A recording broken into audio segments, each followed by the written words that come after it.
Tournez à trouver Jacques Oxiette en duplex d'Angers. Jacques Oxiette, y a-t-il ou non une dette cachée que vous auriez laissée en quittant le pouvoir?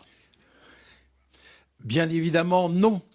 Qu'est-ce que ça veut dire une dette cachée? Ça veut dire qu'on aurait emprunté sans qu'il y ait délibération du Conseil régional et que les élus et toutes les procédures n'aient pas été respectées. Ceci est scandaleux. C'est une accusation scandaleuse, calomnieuse, diffamatoire.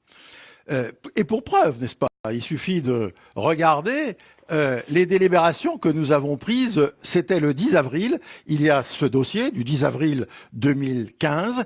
Il y a le procès-verbal des délibérations et il y a la délibération elle-même.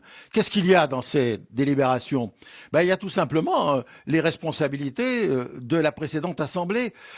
Nous sommes dans une région dynamique où la démographie est forte. Vous avez parlé des lycées tout à l'heure. Il y a eu 11 000 lycéens de plus en 3 ans. 5 000 de plus à la prochaine rentrée 2016. On n'allait pas attendre pour lancer la concertation, les études en matière de lycée. Est-ce que vous avez vraiment consulté les élus pour ces 485 millions ou vous avez simplement demandé à ce qu'ils vous fassent confiance pour en faire ce que vous vouliez?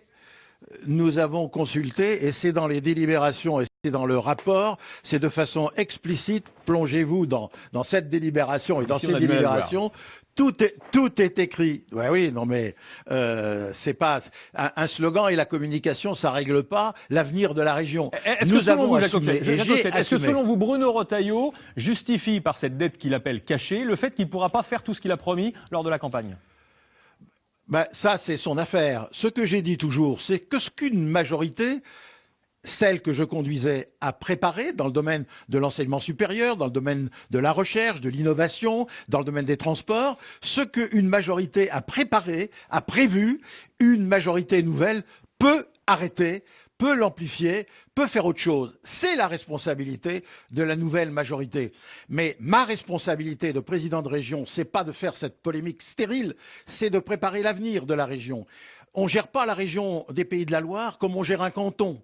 Et par conséquent, il y a toute cette responsabilité d'anticipation, de vision de l'avenir que depuis 12 ans, nous avons eu pour faire en sorte qu'à la fois un certain nombre d'investissements soient préparés. On ne fait pas d'emploi, on ne fait pas de croissance, on ne prépare pas l'avenir sans avoir des projets et des investissements. Tout cela a été voté, préparé. Et c'est noir sur blanc. Un dernier mot, Jacques Oxiette, on en reste là ou vous portez plainte pour diffamation?